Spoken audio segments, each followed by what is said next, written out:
Bonjour chers amis internautes, nous sommes heureux de vous avoir avec nous aujourd'hui pour continuer notre série d'enregistrements sur Palmonie.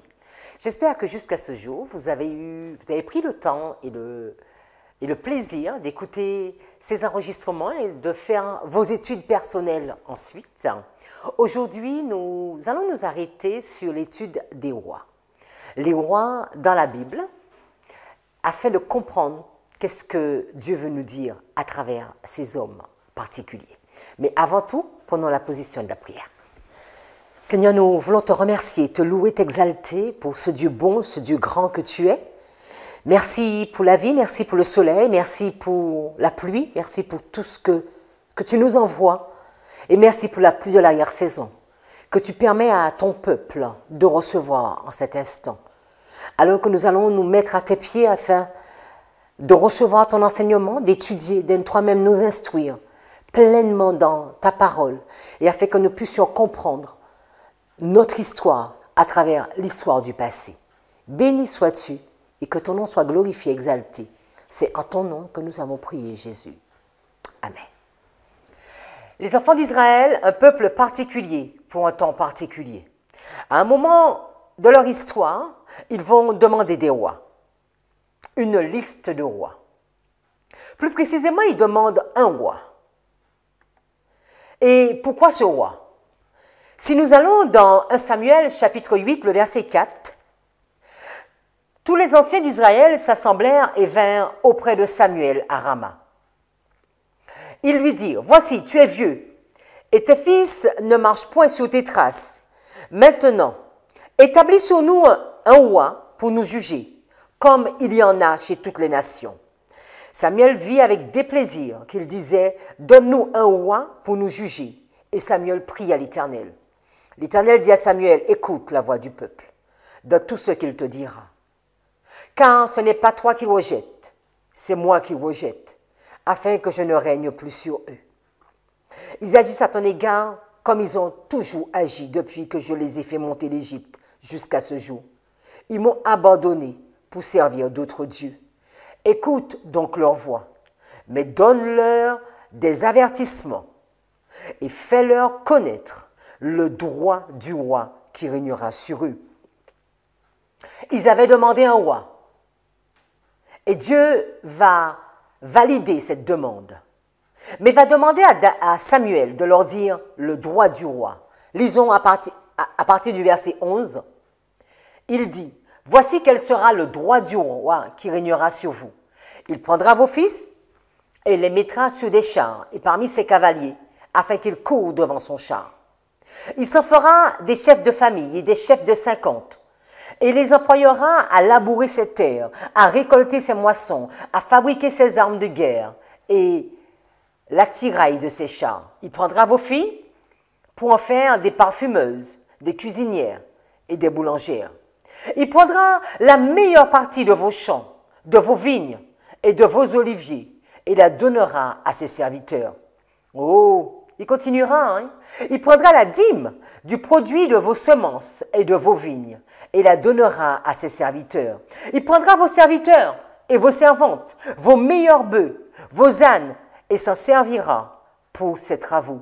Il prendra la dîme de vos troupeaux, et vous-même serez ses esclaves.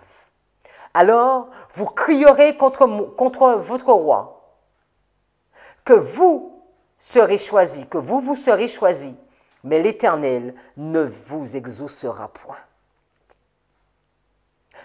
Voilà une demande. Et Dieu, dans sa bonté, va prévenir son peuple. Vous vous souvenez, il y avait eu Moïse comme responsable des enfants d'Israël. Après Moïse, il y a eu Josué et toute une série de juges que nous aurons l'occasion de voir. Mais sous Samuel, ils veulent être comme toutes les nations. Ils veulent un roi. Penchons-nous sur ces rois. Quand vous entendez parler des rois d'Israël, avant cette séparation entre Roboam et Jéroboam, si je demande à la majorité d'entre nous combien de rois il y a eu, nous serons rapides à dire qu'il y a eu 3 rois. Saül, David, Salomon. Mais si nous regardons un peu plus en détail la parole de Dieu, nous verrons qu'il y a eu d'autres rois. Il y a eu Isboshet, il y a eu Absalom, il y a eu Adonijah. Alors, allez avec moi dans 2 Samuel 2, verset 4. Et les hommes de Juda vinrent, et là, ils oignirent David pour roi sur la maison de Juda. Et ils informèrent David, disant que les hommes de Jabès-Gilead étaient ceux qui avaient enterré Saül.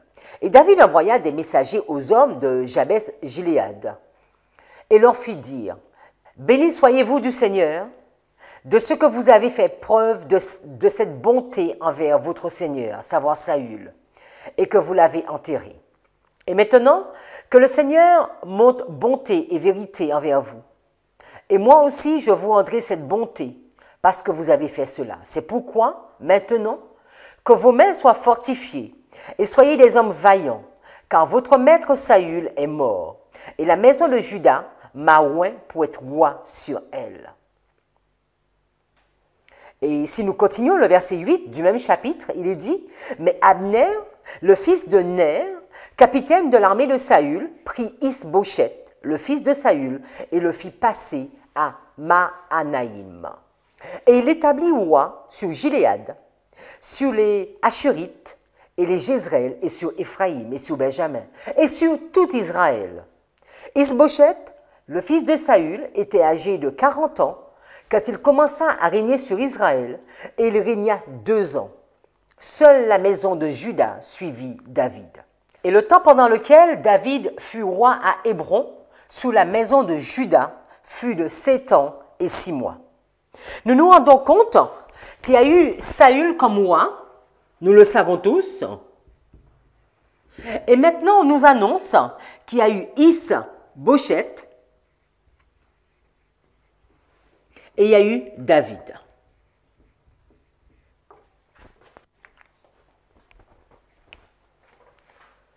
Excusez-moi pour l'orthographe. C'est écrit dans le texte. Alors, à ce stade, nous pouvons dire, ou nous pourrions dire, qu'il y a eu Saül, Isboshet, David et après Salomon. Mais regardons au sein même de la famille de David. Est-ce qu'il n'y a pas de ces enfants qui ont régné au même moment que lui, ou bien qui ont voulu régner au même moment que lui? Allons dans 2 Samuel chapitre 15, le verset 10.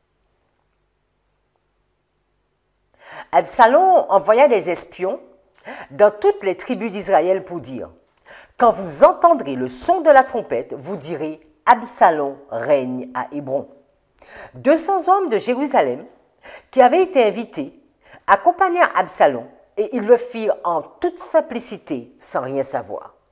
Pendant qu'Absalom offrait des sacrifices, il envoya chercher à la ville de Gilo Achitophel, le Gilonite, conseiller de David. La conjuration devient puissante et le peuple était de plus en plus nombreux auprès d'Absalom. Quelqu'un vint informer David et lui dit, « Le cœur des hommes d'Israël s'est tourné vers Absalom. » Et David dit à tous ses serviteurs qui étaient avec lui à Jérusalem, « Levez-vous, fuyons, car il n'y aura point de salut pour nous devant Absalom. Hâtez-vous de partir, sinon il ne tarderait pas à nous atteindre, et il nous précipiterait dans le malheur et frapperait la ville du tranchant de l'épée. » Absalom a décidé de prendre le trône sur son père.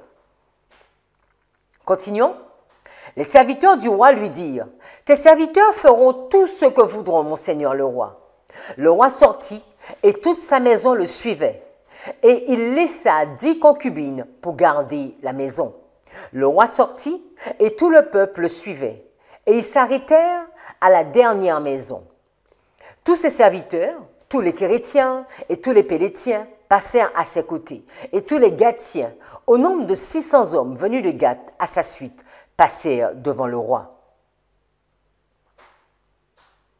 Si nous allons au chapitre suivant, dans 2 Samuel 16, verset 8, il nous est dit, « L'Éternel fait retomber sur toi tout le long de la maison de Saül, dont tu occupais le trône, et l'Éternel a livré le royaume entre les mains d'Absalom ton fils. Et te voilà malheureux, comme tu le mérites, car tu es un homme de sang. » Absalom et tout le peuple, les hommes d'Israël, étaient entrés dans Jérusalem. Et Achitophel était avec Absalom. Lorsque Hushai, l'Archien, ami de David, fut arrivé auprès d'Absalom, il lui dit « Vive le roi, vive le roi !» Et Absalom dit à Hushai « Voilà donc l'attachement que tu as pour ton ami. Pourquoi ne tu pas aller avec ton ami ?» Hushai répondit à Absalom « C'est que je veux être à celui qu'ont choisi l'Éternel et tout le peuple et tous les hommes d'Israël, et c'est avec lui que je veux rester. D'ailleurs, qui servirai-je? Ne sera-ce pas son fils? Comme j'ai servi ton père, ainsi je te servirai. » Ici, dans ces différents textes, nous avons voulu prendre les textes qui nous montrent que Absalom a régné un moment de sa vie. Si nous continuons le verset 20, Absalom dit à Achitophel, consultez ensemble, qu'avons-nous à faire? Et Achitophel dit à Absalom, va vers les concubines que ton père a laissées pour garder la maison. Ainsi tout Israël saura que tu t'es rendu odieux à ton père, et les mains de tous ceux qui sont avec toi se fortifieront. On dressa pour Absalom une tente sous le toit, et Absalom alla vers les concubines de son père aux yeux de tout le peuple. Les conseillers donnés en ce temps-là par Achitophel avaient autant d'autorité que si l'on eût consulté Dieu lui-même. Il en était ainsi de tous les conseils d'Achitophel, soit pour David, soit pour Absalom.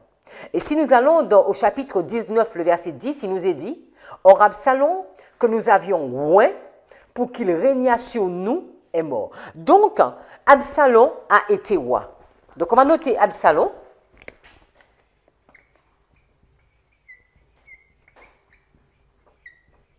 Ce que je veux vous montrer dans cette série, c'est que rien n'est par hasard. Dieu est le seul roi, le roi de l'univers, et c'était le roi d'Israël. Alors qu'Israël va choisir, va vouloir être comme les autres nations, c'est Dieu qui va diriger les événements, qui va les permettre. Regardons ce qu'Ellen White nous dit dans Patriarches et Prophètes 714.4. Peu après que David eut quitté Jérusalem, Absalom et son armée y faisaient leur entrée et s'en emparaient sans coup férir. Usaï fut parmi les premiers à présenter ses respects au nouveau roi, qui ne fut pas peu surpris de cette offre de service de la part du vieil ami et conseiller de son père. Jusque-là, ses plans avaient réussi. Assuré du succès final, il accueillit Usaï à sa cour. Donc, Ellen White nous dit bien du nouveau roi. Si nous continuons, il est dit que les troupes d'Absalom étaient considérables, mais composées d'hommes peu entraînés à la guerre. Achitophel savait que la situation de David était loin d'être désespérée. Une grande partie de la nation lui restait fidèle. Il était entouré de guerriers éprouvés, commandés par des généraux capables et aguerris. Achitophel savait également qu'après un premier et bref mouvement d'enthousiasme en faveur du nouveau roi, il se produirait une réaction et que si la révolution échouait et si Absalom se réconciliait avec son père, lui, son premier conseiller, serait considéré comme le plus grand coupable et subirait la plus lourde peine.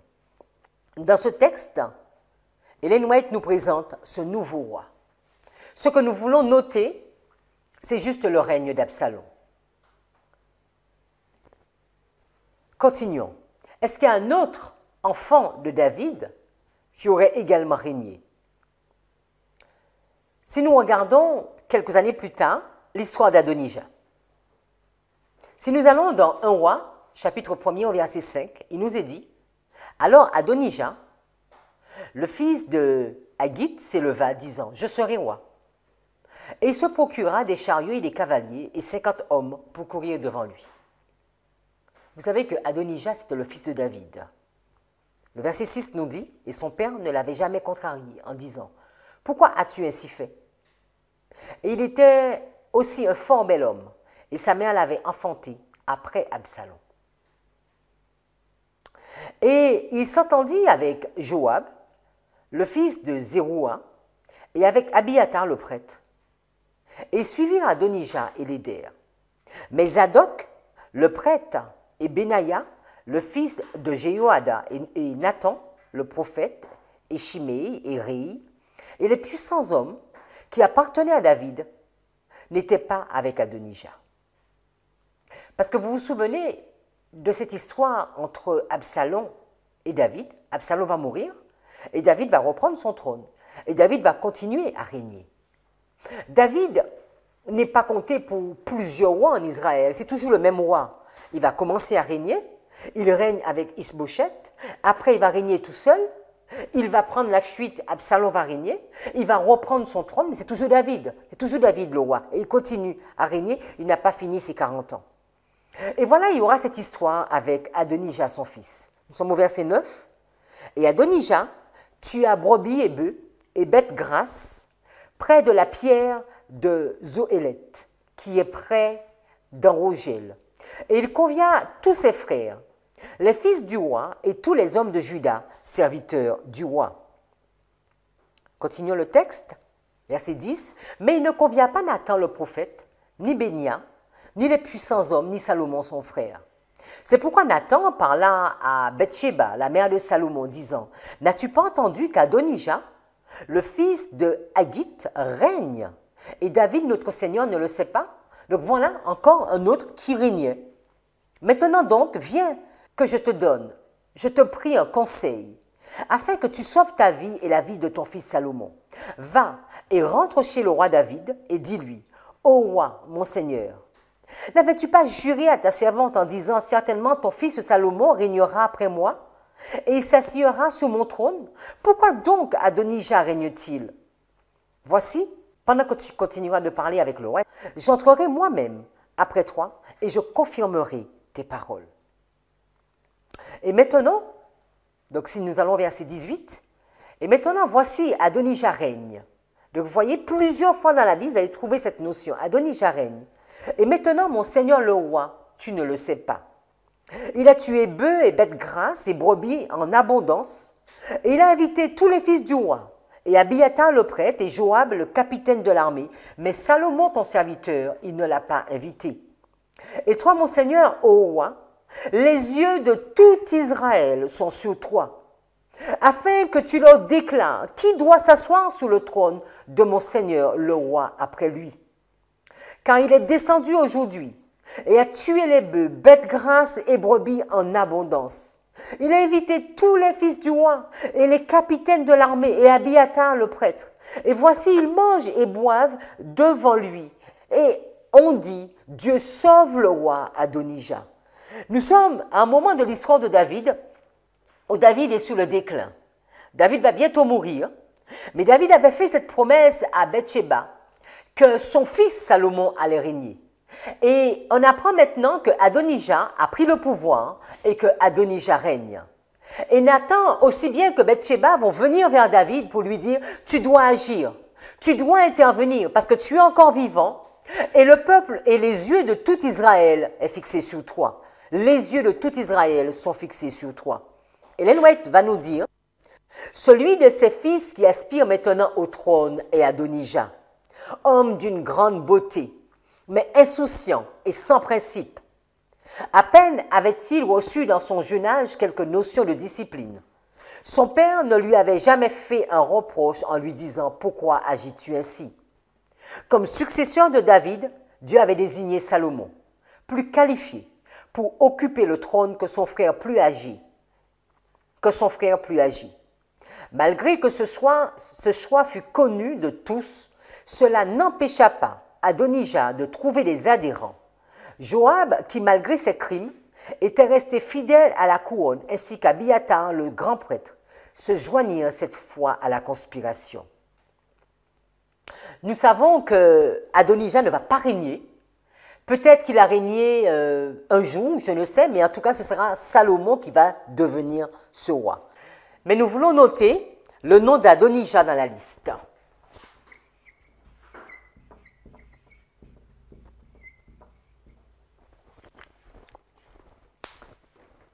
quand plusieurs textes nous montraient qu'il régnait. Nous avons voulu prendre d'autres textes,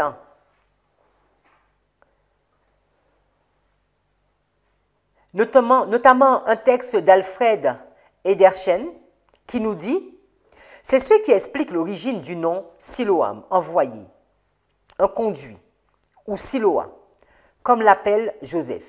Enfin, nous nous souvenons que c'est dans la vallée de Gihon que Salomon fut proclamé, tandis que la faction opposée se délectait et aurait fait roi Adonijah sur la falaise de Zohélet, juste en face, à moins de 100 mètres, où il devait bien sûr entendre distinctement le son des trompettes et les cris du peuple lorsque Salomon fut proclamé roi. Si nous allons dans les Antiquités of Jews, nous pouvons trouver ce texte. Or, Adonijah avait préparé un souper hors de la ville, près de la fontaine qui était dans le paradis du roi. Et il avait invité tous ses frères, excepté Salomon. Et il avait pris avec lui Joab, chef de l'armée, et Abiathar et les chefs de la tribu de Juda. Mais il n'avait invité à ce festin ni Zadok, le grand prêtre, ni Nathan, le prophète, ni Benaja, le chef des gardes, ni aucun de ceux du parti contraire. Nathan, le prophète, raconta à Bathsheba, mère de Salomon, qu'Adonijah était roi et que David n'en savait rien. Il lui conseilla de se sauver, elle et son fils, et d'aller d'elle-même trouver David pour lui dire qu'il avait bien juré que Salomon régnerait après lui, mais qu'entre-temps, Adonijah avait déjà pris le royaume. Donc ce sont des textes qui confirment encore la présence d'Adonijah sur le trône. Pourquoi nous faisons tout cela? C'est juste pour, nous avons l'habitude de mettre la liste. Donc pour pouvoir mettre la liste des rois, je veux juste vous montrer parfois des points où nous pourrons ne pas être d'accord, il pourrait y avoir des incohérences. Certaines personnes ne seront pas d'accord à mettre Adonijah. Allons sur un autre point, un autre homme, un autre roi, Tibni. Je ne sais pas si vous le connaissez. Tibni, ce sera dans la liste des rois d'Israël, entre Omri et Zimri. Et allons dans 1 roi, chapitre 16, le verset 18. Zimri, voyant que la ville était prise, se retira dans le palais de la maison du roi et brûla sur lui la maison du roi. C'est ainsi qu'il mourut. Donc Zimri était roi. À cause des péchés qu'il avait commis, en faisant ce qui est mal aux yeux de l'Éternel, en marchant dans la voie de Jéroboam et en se livrant aux péchés que Jéroboam avait commis pour faire pécher Israël. Le reste des actions de Zimri et la conspiration qu'il forma, cela n'est-il pas écrit dans le livre des chroniques des rois d'Israël? Alors le peuple, nous sommes au verset 21, alors le peuple d'Israël se divisa en deux parties. Une moitié du peuple voulait faire roi Tibni, fils de Ginath, et l'autre moitié était pour Omri. Si nous regardons ce texte, c'est-à-dire 1 roi 16, verset 21 dans la version Rabbina, il nous est dit, 1 roi 16, 21, le peuple israélite se partagea alors en deux moitiés, dont l'une s'attacha à Tibni, fils de Gina, qu'elle proclama roi, et l'autre à Omri. Donc voilà, nous avons deux versions. Et ici, on nous dit que Tibni a été roi. Verset 22, les partisans d'Omri triomphèrent de ceux de Tibni, fils de Gina, ou Gina. Tibni périt et Omri resta roi. Si nous allons dans la liste des rois d'Israël, donc vous pouvez regarder dans Bible Histoire et Archéologie, vous allez voir que dans la liste des rois d'Israël, il est noté Tibni. Il y a Éla, Zimri, Tibni, Omri, Akab. Nous vous avons mis encore un autre texte d'Encyclopédia. Il est dit, l'un des dirigeants du royaume d'Israël, pendant l'interrègne entre Zimri et Omri, fils de Ginath, lorsque Zimri, après un règne de 7 jours, eut mis fin à ses jours, le peuple d'Israël fut divisé en deux fractions. Donc c'est cette histoire qu'on vous parle. l'une prenant parti pour Omri et l'autre pour Tibni. Les partisans d'Omri ont pris le dessus, et enfin Tibni étant mort, Omri fut déclaré roi. D'une comparaison des versets 15 et 23 du chapitre qui vient d'être cité, il apparaît que Tibni était gérant sous la moitié du royaume d'Israël pendant une période de 4 ans. Donc ça veut dire que Tibni aurait régné 4 ans sur une partie d'Israël. Selon la Septante, Tibni avait un frère nommé Joram qui le seconda dans la dispute sur le trône et qui mourut en même temps que lui, probablement aux mains du parti d'Omri. Donc, plusieurs textes vont confirmer la présence de Tibni dans la liste des rois. Alors, certainement, certains vont dire oui, mais ça t'arrange parce que comme tu as un objectif en main, donc tu voudrais faire coïncider tous les rois. Non, j'ai juste voulu noter d'une façon la plus juste possible les rois d'Israël, sans arrière-pensée. Et quand nous faisons tous ces rois, effectivement, nous allons arriver à un certain résultat. Mais juste avant, je voulais regarder un peu avec vous les juges. Nous savons que très bien, avant cette période de rois, il y avait des juges. Et si nous regardons le texte de Paul dans Actes, chapitre 13, Paul va nous dire au verset 20, et après cela, durant environ 450 ans, il ordonna des juges jusqu'au prophète Samuel. Mais après quoi? Regardons le verset 16. Alors, Paul se leva et ayant fait signe de sa main, dit, « Homme Israël, et vous qui craignez Dieu, soyez attentifs. Le Dieu de ce peuple d'Israël choisit nos pères et exalta ce peuple pendant qu'il demeurait en tant qu'étrangers dans le pays d'Égypte. Et il les en fit sortir à bras élevés. Et pendant environ 40 ans, il a subvenu à leurs besoins dans le désert. Et lorsqu'il eut détruit 7 nations au pays de Canaan, il leur divisa leur pays par l'eau. Donc nous sommes déjà après la traversée du Jourdain, donc après les 40 années dans le désert. Et là, il va dire, et après cela, durant environ 450 ans, il leur donna des juges jusqu'au prophète Samuel. Si vous regardez après Josué, là, on vous a listé les juges, ou encore des hommes qui ont régné. Vous allez voir, effectivement, nous arrivons à 450 ans, entre Cushan et Élie. Ce qui nous met en phase avec le texte de Paul. Pourquoi vous dire tout cela? Parce que maintenant, il va falloir comprendre, chiffrer la date des rois. Essayer de chiffrer. Si nous allons dans 1 Roi, chapitre 6, verset 1, il est dit « Ce fut la 480e année après la sortie des enfants d'Israël du pays d'Égypte que Salomon bâtit la maison à l'Éternel, la 4e année de son règne. »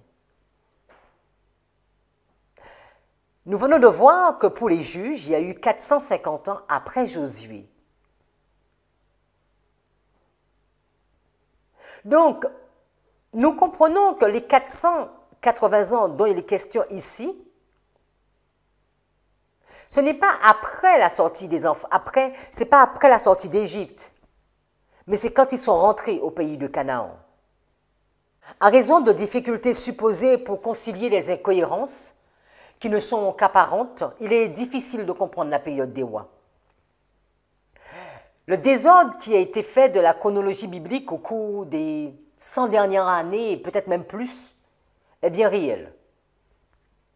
Pour avoir la vraie chronologie, il faut trier toutes les pierres précieuses et fragiles qui ont couvert la vérité. Et ce n'est pas une tâche facile, je le reconnais bien. Pour trier les ordures, nous devons d'abord accepter que la parole de Dieu est infaillible et a été conservé malgré les tentatives de l'homme à la sapie. Je tiens à vous dire que si vous regardez, exemple, sur Internet, vous n'allez pas trouver que Saül a régné 40 ans. Pourtant, la Bible précise très bien que Saül a régné 40 ans.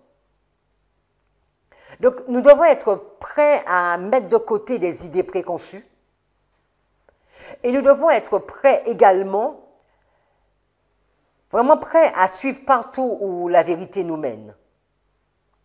Et même si parfois cela peut aller à l'encontre de notre nature, de notre fierté, de nos pensées même.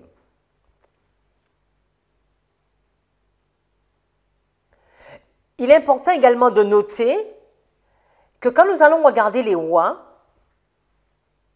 qu'il y a des hypothèses qui ont causé des difficultés dans l'étude des rois de Juda et d'Israël. Exemple, c'est l'année de règne, l'année de règne du roi. Et souvent, on va noter que les années du règne du roi sont toujours le même nombre que sa dernière année de règne. Exemple, qu'un roi ait régné 12 ans ne signifie pas forcément qu'il soit mort à la 12e année de règne. C'est souvent le cas habituellement, mais ça peut ne pas toujours être le cas.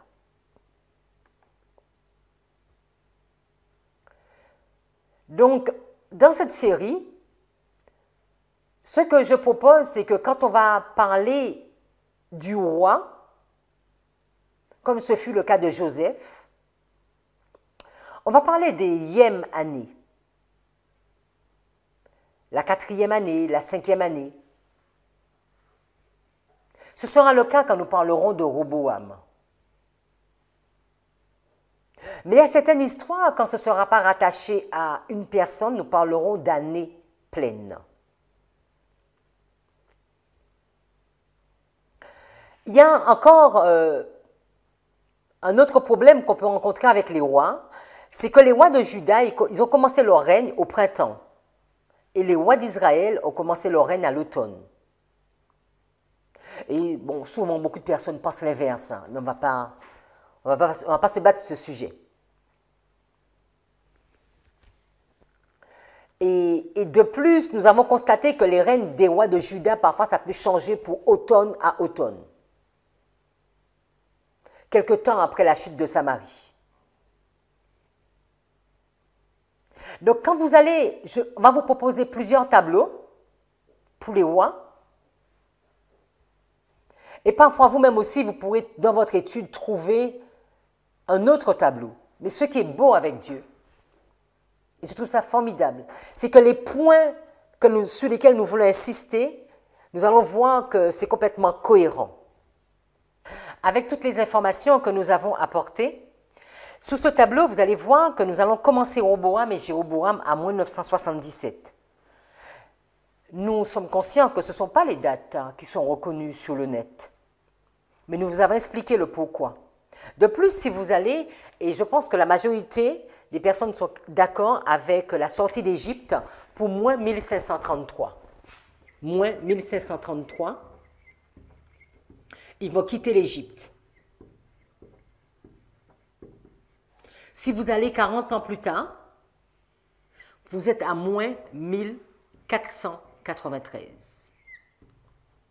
De 1493, si vous enlevez maintenant les 480 ans dont on a parlé,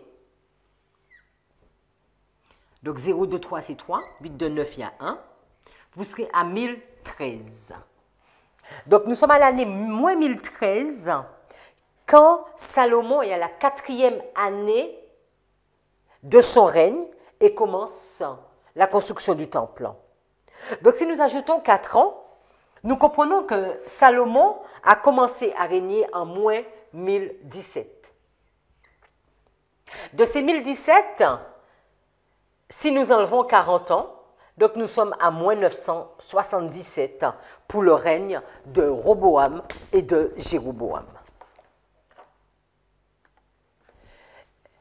sur la diapo suivante, nous avons mis tous les rois.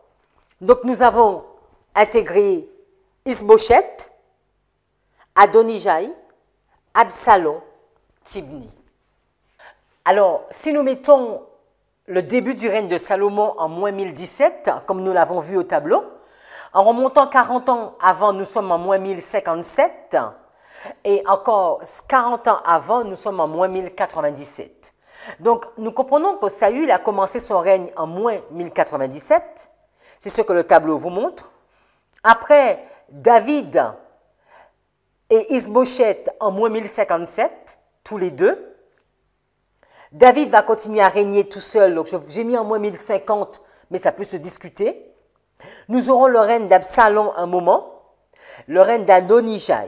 C'est important, c'est très intéressant de regarder cette histoire, parce que vous allez voir que j'ai mis de nombre de rois que pour David. David est le deuxième roi. Quand David revient tout seul, on ne va pas lui mettre un autre numéro. Ou quand Absalom lui prend la place et que David revient, on ne va pas lui mettre un autre numéro. David est toujours associé au numéro 2. Donc, Saül le premier, David, Isbosheth, Absalom, Adonijah, Salomon. Nous allons mis tous les rois, y compris le roi Tibni. Donc, Tibni est au même moment que Omri, en 930, et Zimri, quelques lignes plus tard. Donc, nous sommes à la ligne 14, 15, 16. C'est vrai, je reconnais que le tableau, c'est écrit assez petit, mais c'est pour essayer de tout mettre ensemble. Donc, prenez le temps de regarder le tableau.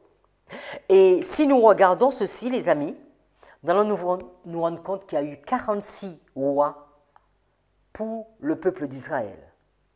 Sédécias, le 46e roi, Jéhoiakim le 45e et Manassé le 40e. Ce que nous avons mis en jaune, ce sont les balises que nous voulons noter. Donc ici, sur la diapo suivante, c'est une autre version. C'est-à-dire qu'avec d'autres différences de dates, notamment, il y en a sur Internet beaucoup qui vont penser que Saül va commencer en moins 1050. Donc j'ai également mis cette histoire où Saül commence en moins 1050. Cela ne change en rien que Roboam a été le 7e roi, Manassé le 40e, Jéhoiakim le 45e, Sédécias le 46e. Cela fait juste que Roboam commence en moins 932 et pas en moins 977 avec l'autre version. Donc après, à vous de voir, mais comme cette série n'est pas pour regarder les dates, mais juste des rois, donc il n'y a pas d'importance de choisir une histoire plus que l'autre. Nous voulons nous arrêter aux balises. Donc nous allons regarder le roi Saül, le roi Roboam, le 7e roi, le 40e roi Manassé, le 45e roi Jéhoiakim, le 46e roi Sédécias, et nous poser la question, qui était le 47e roi? Dieu, c'est lui qui choisit le roi.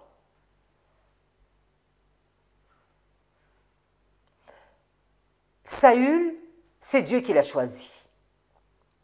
Si nous allons dans 1 Samuel chapitre 9 verset 14, il est dit « Et ils montèrent à la ville ». Alors ici, donc je vais tout effacer, je vais effacer cela.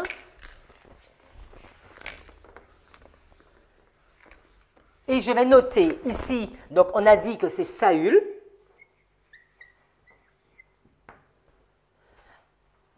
Roboam. Au 40, c'est Manassé. Au 45, c'est Joachim.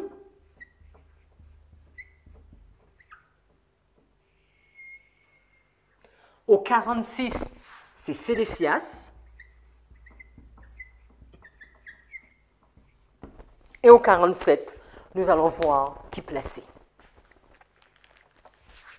Samuel 9, verset 14. Donc nous allons regarder un peu l'histoire de Saül. Et ils montèrent à la ville. Ils étaient arrivés au milieu de la ville quand ils furent rencontrés par Samuel, qui sortait pour monter au lieu. Or, un jour, avant l'arrivée de Saül, l'Éternel avait averti Samuel en disant, « Demain, à cette heure, je t'enverrai un homme du pays de Benjamin, et tu loindras pour chef de mon peuple d'Israël. Il sauvera mon peuple de la main des Philistins, car j'ai regardé mon peuple, parce que son cri est venu jusqu'à moi. » Lorsque Samuel eut aperçu Saül, l'Éternel lui dit, « Voici l'homme dont je t'ai parlé. C'est lui qui régnera sur mon peuple. » Allons dans 1 Samuel 10 à partir du verset 1. Samuel prit une fiole d'huile qu'il répandit sous la tête de Saül. Il le baisa et dit, « L'Éternel ne t'a-t-il pas oint pour que tu sois le chef de son héritage ?» Ici, nous allons noter que c'est un choix de la part de l'Éternel. Donc, c'est un choix de Dieu.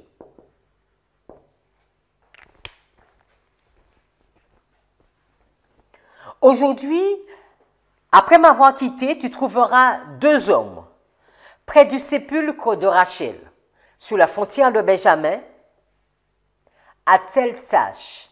Ils te diront, « Les ânesses que tu es allé chercher sont retrouvées. Et voici ton père ne pense plus aux ânesses. Mais il est en peine de vous, et il dit, « Que dois-je faire au sujet de mon fils ?» Ici, c'est le signe 1. Il dit, voilà, tu trouveras, voilà. Donc, on a noté S1. Verset 3. De là, tu iras plus loin et tu arriveras aux chênes de Tabor, où tu seras rencontré par 3 hommes, montant vers Dieu à Béthel, et portant l'un 3 chevreaux, l'autre 3 gâteaux de pain et l'autre une outre de vin. Ils te demanderont comment tu te portes et ils te donneront 2 pains que tu recevras de leurs mains. C'est le 2e signe. Après cela, tu arriveras à Gibéa Elohim, où se trouve une garnison de Philistins. En entrant dans la ville, tu rencontreras une troupe de prophètes descendant du haut lieu précédé du hutte, du tambourin, de la flûte et de la harpe, et prophétisant eux-mêmes. L'Esprit de l'Éternel te saisira, tu prophétiseras avec eux, et tu seras changé en un autre homme. C'est le signe 3. Lorsque ces signes auront eu pour toi leur accomplissement, fais ce que tu trouveras à faire, car Dieu est avec toi. Puis tu descendras devant moi à Gilgal, et voici je descendrai vers toi pour offrir les holocaustes et les sacrifices d'action de grâce. Tu attendras 7 jours, jusqu'à ce que tu arrives auprès de toi, jusqu'à ce que j'arrive auprès de toi, et que je te dise ce que tu dois faire. Dès que Saül eut tourné le dos pour se séparer de Samuel, Dieu lui donna un autre cœur. Et tous ces signes s'accomplirent le même jour. Donc on voit une succession de signes. On va noter les signes. Je vais également noter le temps d'attente de 7 jours. Vous vous souvenez dans les autres lignes, nous avons vu que la colombe était un signe. Nous avons vu que Jonas était le signe. Toujours à cette même balise, Jean-Baptiste va dire « Voici l'agneau de Dieu qui ôte le péché du monde ». Nous avons pointé déjà ici, à cette balise, le 10e jour du 1er mois, le signe qui est visible. Et ici, dans l'histoire de Saül, nous voyons une succession de signes qui se réalisent le jour même. Mais qui était réellement Saül? Allons dans 1 Samuel 10, verset 17. Samuel convoqua le peuple devant l'Éternel à Mitzpah, et il dit aux enfants d'Israël, « Ainsi parle l'Éternel, le Dieu d'Israël, J'ai fait monter d'Égypte Israël, et je vous ai délivré de la main des Égyptiens, et de la main de tous les royaumes qui vous opprimaient.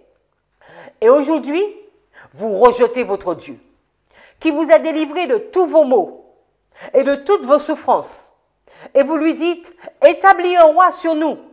Présentez-vous maintenant devant l'Éternel, selon vos tribus et selon vos milliers. Samuel fit approcher toutes les tribus d'Israël, et la tribu de Benjamin fut désignée. Samuel dit à tout le peuple, voyez-vous celui que l'Éternel a choisi.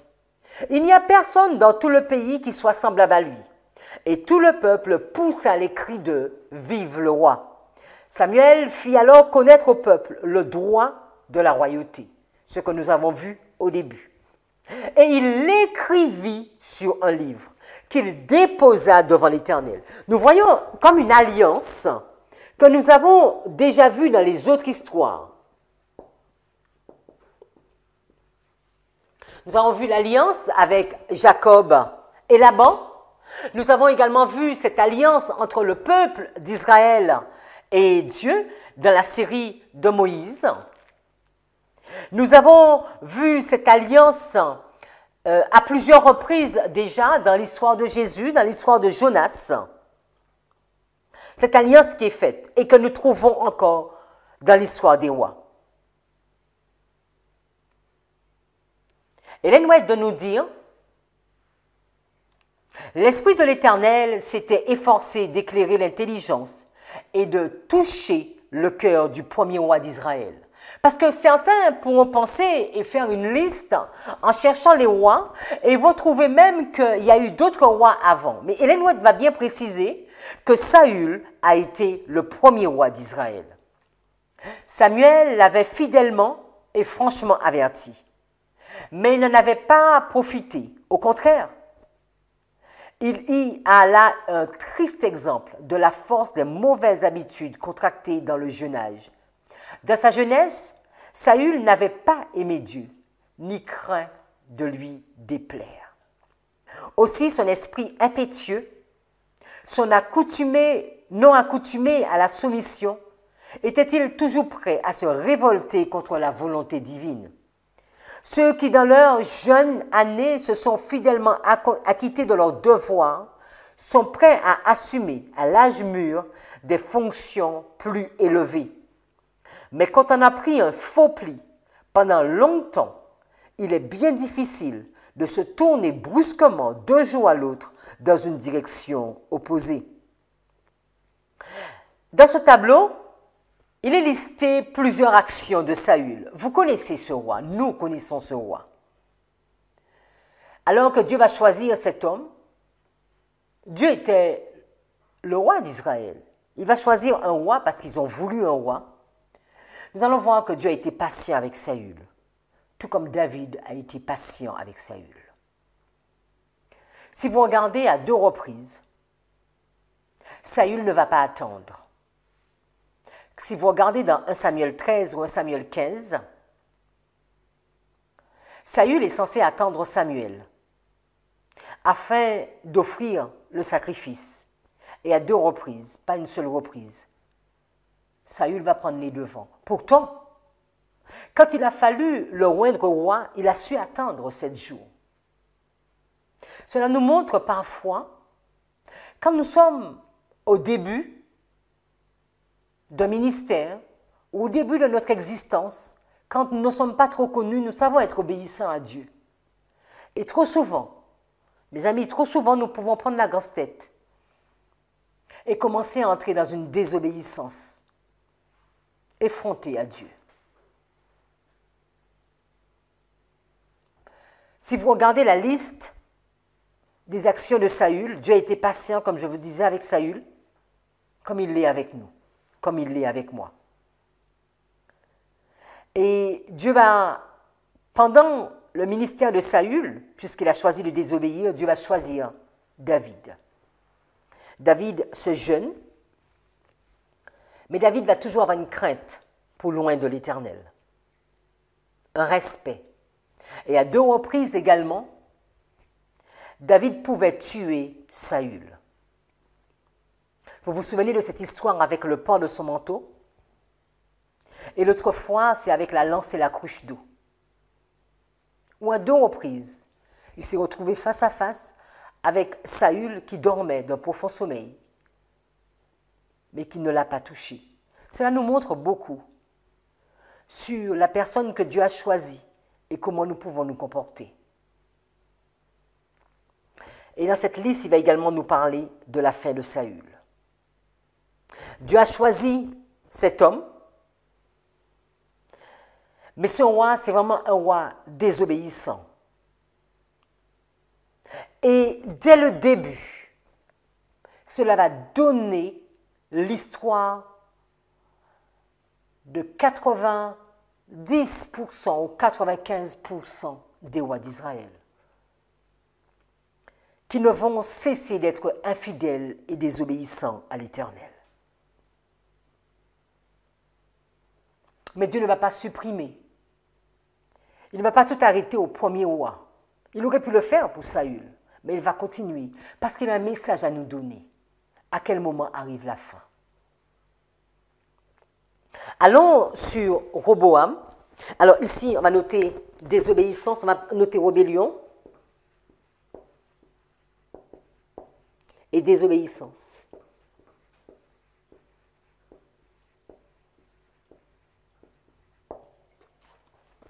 Si nous regardons l'histoire de Roboam, Roboam, c'est le fils de Salomon. Dans une autre étude, nous allons zoomer l'histoire de Roboam plus en détail. Donc ici, je ne vais pas trop m'arrêter sur Roboam parce que la prochaine étude, l'étude après celle-ci, c'est l'histoire de Roboam. Dans 1 roi 14, verset 21, et Roboam, le fils de Salomon, régna sur Juda. Roboam était âgé de 41 ans quand il commença à régner. Et il régna 17 ans à Jérusalem, la ville que le Seigneur avait choisie d'entre toutes les tribus d'Israël pour y mettre son nom. Et le nom de sa mère était Naama, une Ammonite. Et Juda fit ce qui est mal à la vue du Seigneur, et ils le provoquèrent à la jalousie par leurs péchés qu'ils commirent, plus que leur père n'avait jamais fait. Donc, c'est le fils d'une Ammonite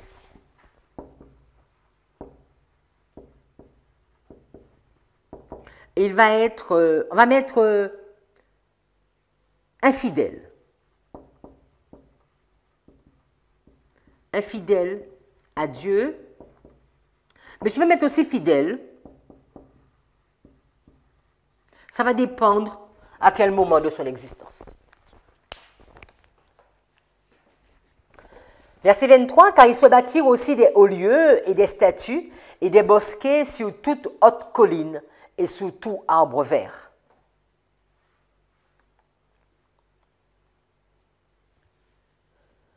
Dans le prophète et roi, il nous est dit, la rupture provoquée par les paroles violentes de Roboam s'avérait irréparable.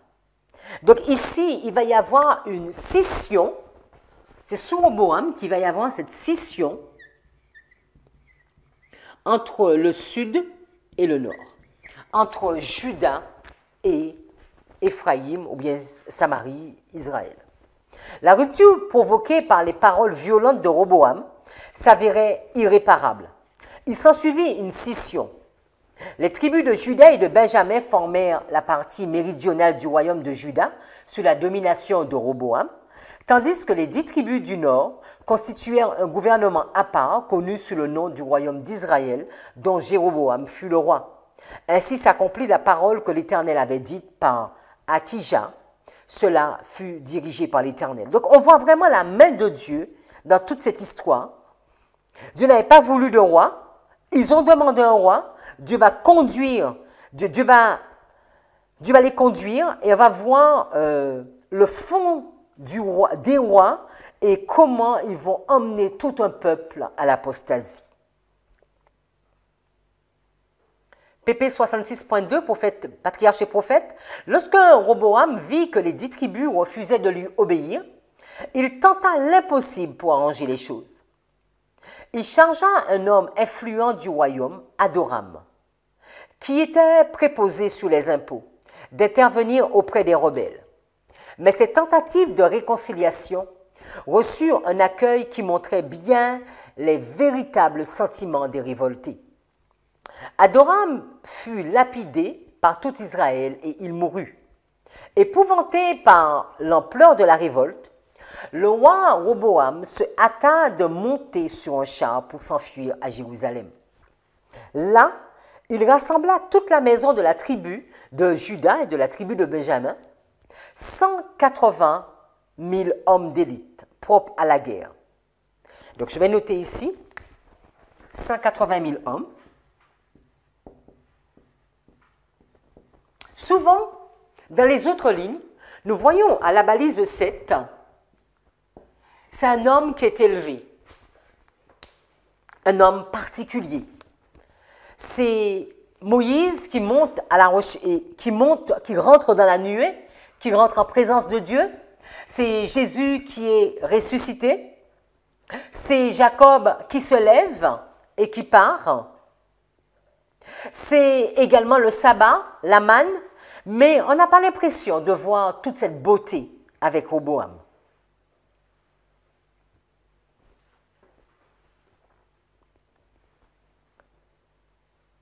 Continuons le texte.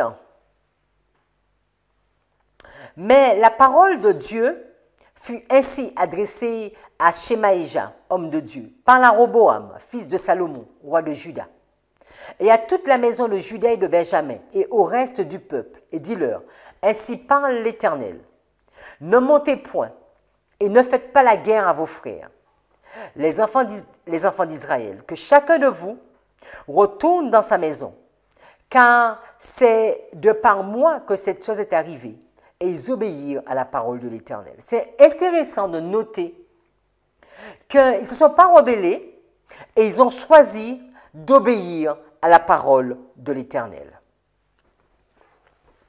Alors on va mettre pas de révolte.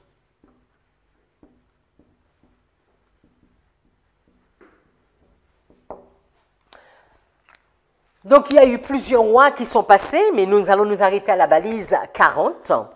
Et c'est l'histoire de Manassé. Ah, je pense que c'est une histoire que nous connaissons beaucoup. Parce que Manassé a été un roi particulier. Mais un roi vraiment rebelle à l'Éternel. Si nous allons dans 2 Rois 21, verset 1, il nous est dit, Manassé avait 12 ans lorsqu'il devint roi, et il régna 55 ans à Jérusalem. Sa mère s'appelait Ephtsiba. Il fit ce qui est mal aux yeux de l'Éternel, selon les abominations des nations que l'Éternel avait chassées devant les enfants d'Israël. Il rebâtit les hauts lieux qu'Ézéchias, son père, avait détruits. Il éleva les autels à Baal. Il fit une idole Astarté, comme avait fait Akab, roi d'Israël. Et il se prosterna devant toute l'armée des cieux et la servit. Il bâtit des autels dans la maison de Dieu, quoique l'Éternel eût dit, c'est dans Jérusalem que je placerai mon nom. Donc, on va mettre, il fit le mal.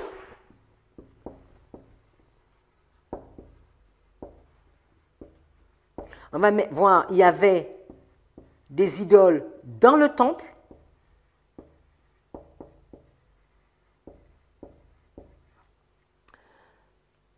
Il y avait des idoles au sein du peuple.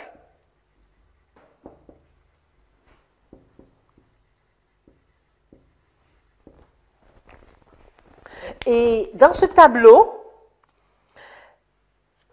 juste avant d'aller dans le tableau, on va prendre le texte d'Ellen White.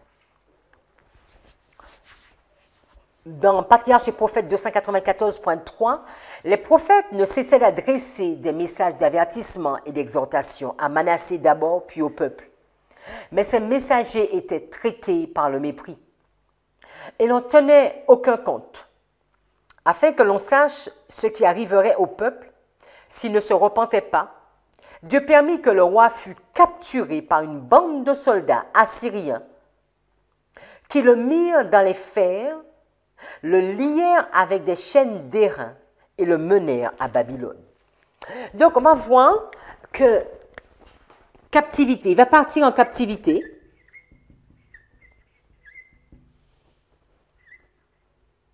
Je vais mettre juste captivité roi du Nord. Donc nous sommes déjà habitués avec cette appellation de la Syrie, de Babylone, roi du Nord. Donc il va partir en captivité parce que les prophètes sont venus, les prophètes vont parler, interpeller Manassé, mais rien à faire. Ni Manassé, ni le peuple. Cette épreuve ramena le roi à la raison. Il implora l'Éternel, son Dieu, et s'humilia. Donc on veut le noter. Il va s'humilier. On va mettre les prophètes. Les prophètes, pour dire que les prophètes ont parlé à son peuple, parce que Dieu n'abandonne jamais son peuple. Et il va s'humilier. Ce sera également l'objet d'une étude, cette histoire de Manassé. Plus précisément, l'année où Manassé est parti en captivité, parce que vous vous souvenez, hein, juste ainsi pour vous montrer, Manassé est parti en captivité, selon ce qu'on comprend, en moins 677. Et il y avait eu la captivité d'Israël en moins 723. Comment je vais vous le mettre? Parce que je vais mettre juste ici pour vous, pour que vous puissiez voir, moins 723. Et si vous regardez, entre moins 723 et moins 677, il y a 46 ans.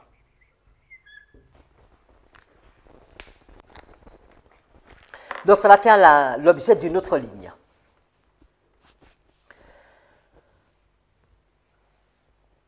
Donc cette épreuve ramena le roi à la raison, il implora l'Éternel son Dieu, et il s'humilia profondément devant le Dieu de ses pères.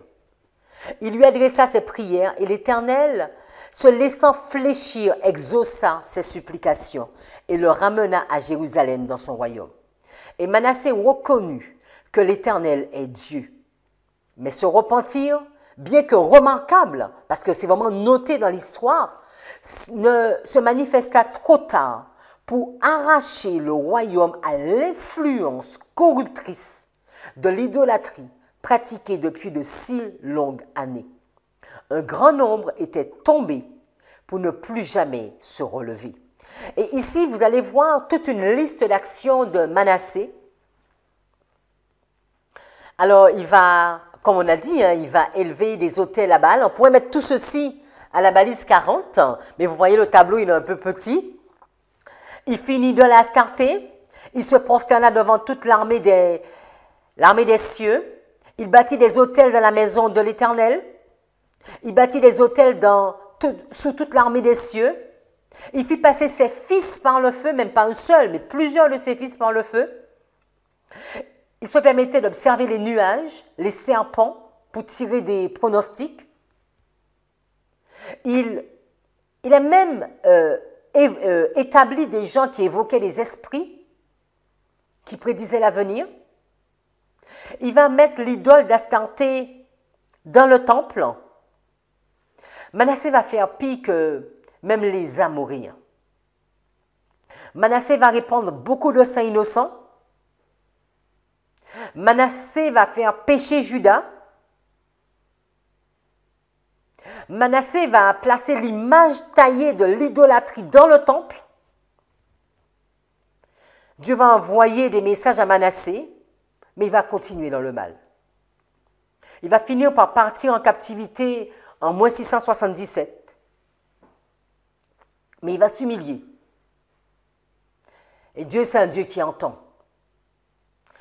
Nous avons déjà vu toutes ces lignes jusqu'à balise du 46. Il entend ce Dieu.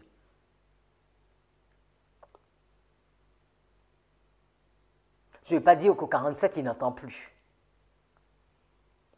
Mais nous voyons une porte fermée. Si nous regardons par rapport aux actions de Manassé, Dieu va devoir faire des actions. Et c'est Dieu qui va envoyer le roi d'Assyrie. il va utiliser le roi du Nord afin d'emmener Manassé en captivité à Babylone. Donc Manassé va implorer Dieu, il va s'humilier, et Dieu va entendre cette prière. Mais Dieu va dire aussi qu'il va étendre sur Jérusalem le cordeau de Samarie. Nous nous souvenons que dans cette histoire de Manassé en moins 677, Israël est déjà parti en captivité. Parce qu'Israël est parti en moins 723. Israël a déjà eu sa récompense à cause de son infidélité. Et Dieu va dire maintenant, je vais prendre une corde, je vais prendre une ligne, je vais prendre un mètre, et je vais étendre ce cordeau sur la maison de Juda, sur Jérusalem. Et Dieu va s'engager à nettoyer Jérusalem comme un plat qu'on nettoie. Dieu était patient depuis Saül.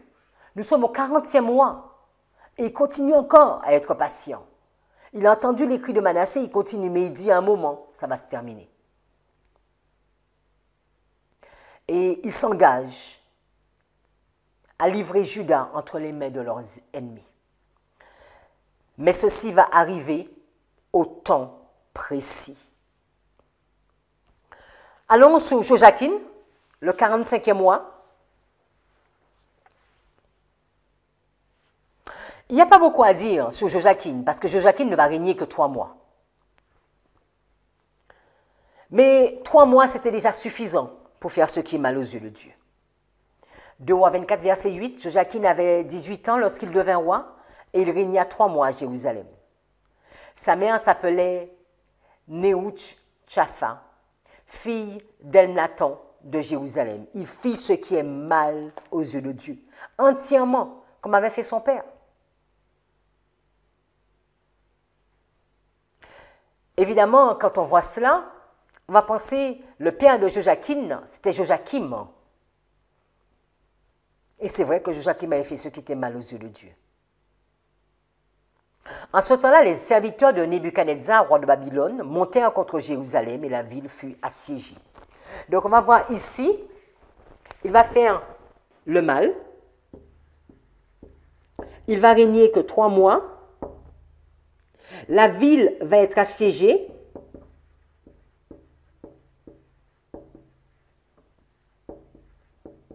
Et il va partir en captivité.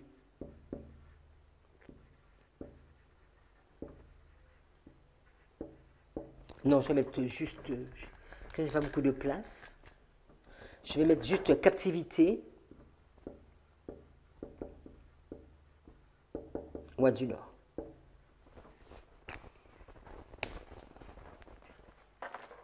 Alors Joachim, roi de Juda, va se rendre auprès du roi de Babylone avec sa mère, ses serviteurs, ses chefs et ses eunuques. Nous sommes au verset 12. Et le roi de Babylone le fit prisonnier la 8e année de son règne. Il est noué de nous dire, Joachim, fils de Joachim, ne régnait que depuis 3 mois et 10 jours lorsqu'il se rendit aux armées chaldéennes que la révolte du roi de Juda avait emmené, une fois de plus, aux portes de Jérusalem. Nous irons sur la liste des actions de Joachim. Je vous invite à la regarder.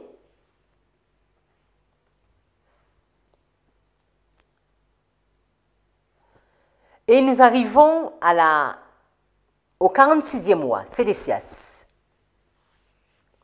Sédécias, c'est le fils de Josias. C'est l'oncle de Joachim. Et également sur ce roi, nous allons prendre le temps de nous arrêter un peu plus sur une autre étude. Donc, je ne vais pas beaucoup m'arrêter sur Sédécias. Allons dans 2 Rois 24, verset 18. Sédécias avait 21 ans lorsqu'il devint roi, et il régna 11 ans à Jérusalem. Il fit ce qui est mal aux yeux de Dieu, comme tous les autres. Et lui aussi, il va partir en captivité. Donc, il va faire le mal. Il va régner 11 ans. Et il va partir en captivité sous le roi du Nord. Israël voulait des rois. Israël voulait fonctionner comme les autres. Et Israël va finir la partie du nord comme la partie du sud en captivité. Si nous lisons 2 Rois 25, verset 1, nous sommes toujours à la diapo 49, la 9e année du règne de Sédécias, le 10e jour du 10e mois, Nebuchadnezzar, roi de Babylone, vint avec toute son armée contre Jérusalem. Il campa devant elle et il va des retranchements tout autour. La ville fut assiégée jusqu'à la 11e année du roi Sédécias. Et ainsi va se terminer l'histoire du peuple d'Israël que nous connaissons, avec la captivité de Juda à Babylone, et c'est là que nous aurons l'histoire de Daniel. Mais qui est le 47e mois? Si nous allons dans Matthieu, nous allons voir un conflit de rois. Dans Matthieu chapitre 2, verset 1, il est dit, après que Jésus naquit à Bethléem de Judée, au jour du roi Hérode. Donc il y a Hérode qui est roi. Voici des sages venus de l'Est arrivèrent à Jérusalem, disant, où est celui qui est né roi des Juifs? 2 rois. Hérode,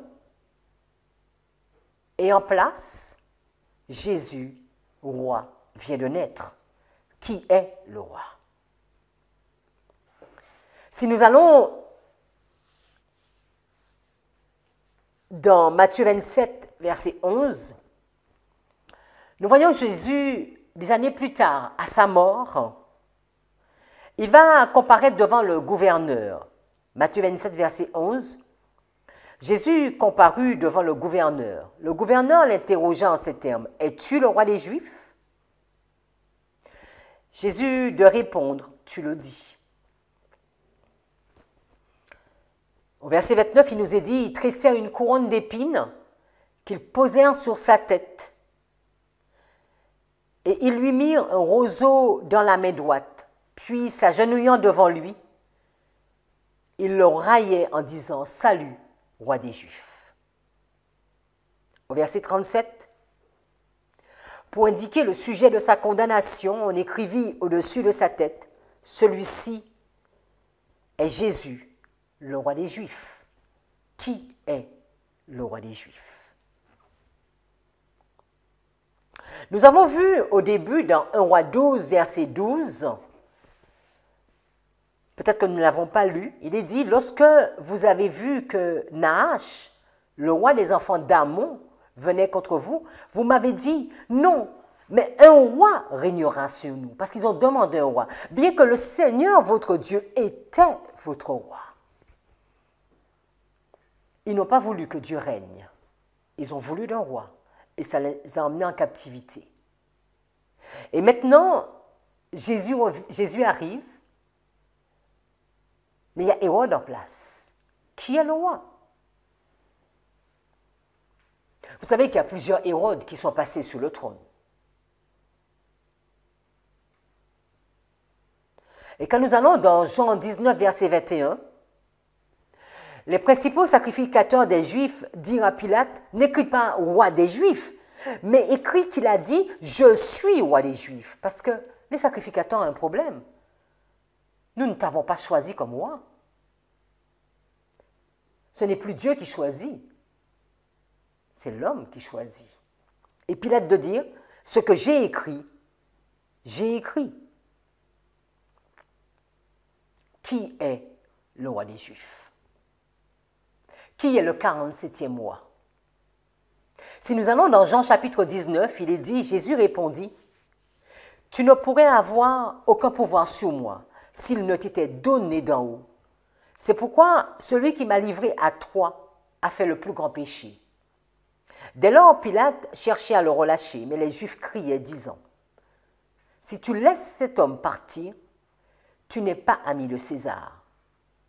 Quiconque se fait roi s'oppose à César. » Lorsque Pilate entendit ces propos, il amena Jésus dehors et il s'assit sur le siège de jugement, un endroit appelé le pavement, mais en hébreu, Gabata. Et c'était la préparation de la Pâque, et environ la 6e heure. Et il dit aux Juifs, voici votre roi. Mais ils crièrent, ôte-le, ôte-le, crucifie-le. Pilate leur dit, mais crucifierai-je votre roi? Et les chefs prêtent, les sacrificateurs de répondre, nous n'avons pas d'autre roi que César. Qui est roi? Hérode? Jésus? César? Mes amis, à vous de savoir, qui sera le 47e roi dans cette histoire pour vous? Parce que si nous pensons que ce sont juste des chiffres, nous pouvons passer à côté même de cette histoire. Parce que quand le 46 est en place, nous savons que le roi de l'univers arrive. Ou encore nous savons que le roi du Nord est en place. Ou encore nous savons que le roi que nous avons choisi est en place. Quel roi annoncerons-nous?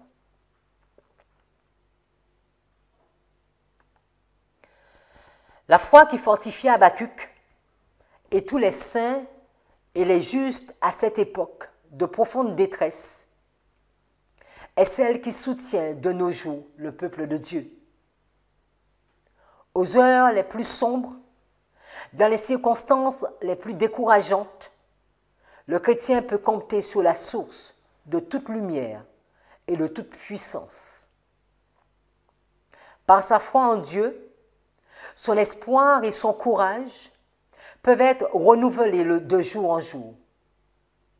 Au service du Seigneur, il ne devrait y avoir aucun désespoir, aucune hésitation, aucune crainte.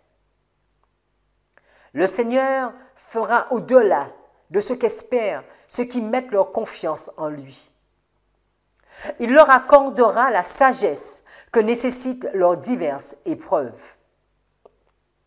Nous devons cultiver et entretenir la foi dont ont fait preuve les apôtres et les prophètes. Cette foi qui s'empare des promesses de Dieu et attend la délivrance pour le jour fixé et selon le moyen convenu. La parole certaine de la prophétie trouvera son accomplissement au jour glorieux de l'avènement de notre Seigneur Jésus-Christ, le roi des rois, le Seigneur des seigneurs. L'attente peut paraître longue. L'âme peut être accablée par des épreuves décourageantes.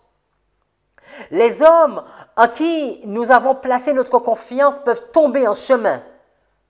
Mais avec le prophète qui s'efforce d'encourager Judas à l'heure la plus sombre de l'apostasie, nous devons déclarer avec confiance: l'Éternel est dans son saint temple.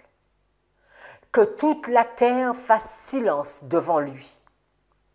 Ayons toujours à notre pensée ce réconfortant message. C'est une prophétie dont le temps est déjà fixé. Si elle tarde, attends-la, car elle s'accomplira certainement. Résumons.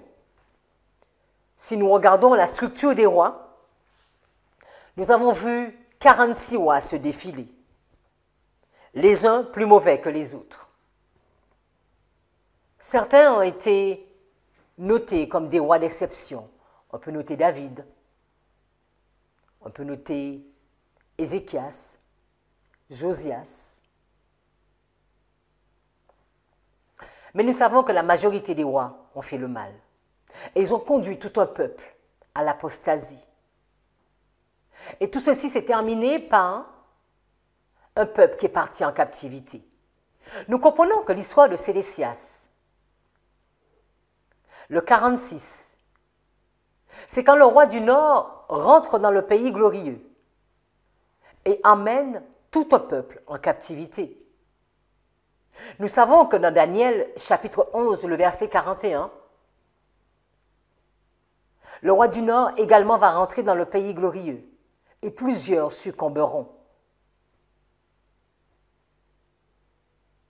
Si nous mettons ligne sous ligne, nous pouvons comprendre que cela se passe à la balise 46. Mais nous n'avons pas encore vu à quoi cela pourrait correspondre pour nous dans notre histoire, dans l'application.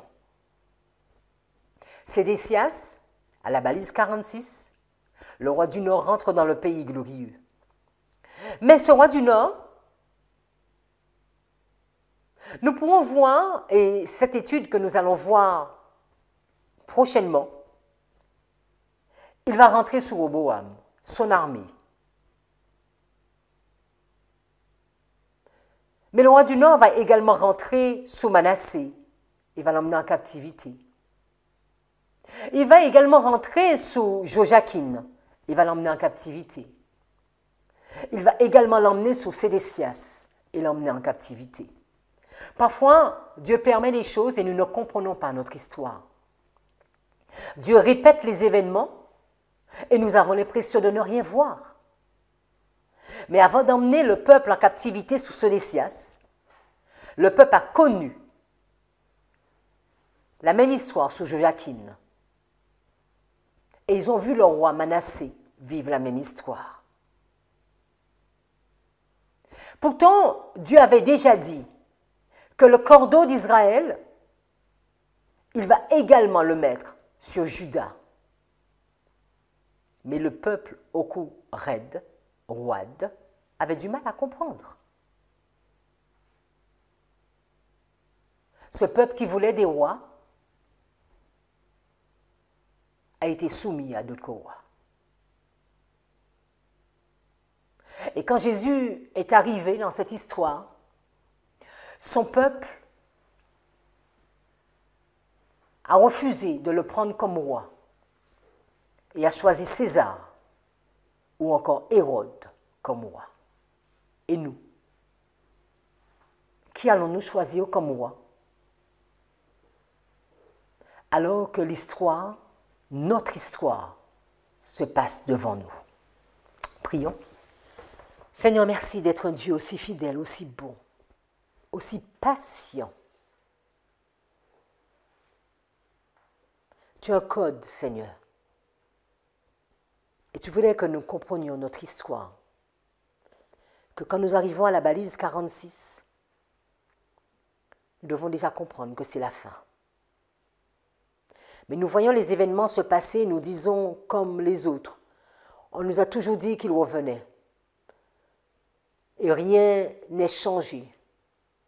Et nous continuons à faire comme si nous ne voyons rien, absolument rien.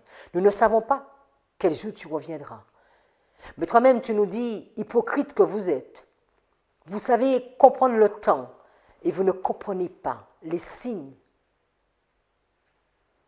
du retour du Christ, les signes de la fin. Ô Seigneur, puissions-nous être de véritables étudiants, des hommes et des femmes qui choisissent de marcher avec toi. Et quand nous voyons ou quand nous verrons la balise du 46, comprendre, voici notre roi qui revient très bientôt. Puissions-nous chacun comprendre notre histoire et savoir qui nous choisissons pour être notre roi. Est-ce le roi du Nord? Est-ce un roi usurpateur? Ou est-ce toi, le roi de l'univers? Béni sois-tu, Seigneur. Mais nous choisissons que tu sois notre roi.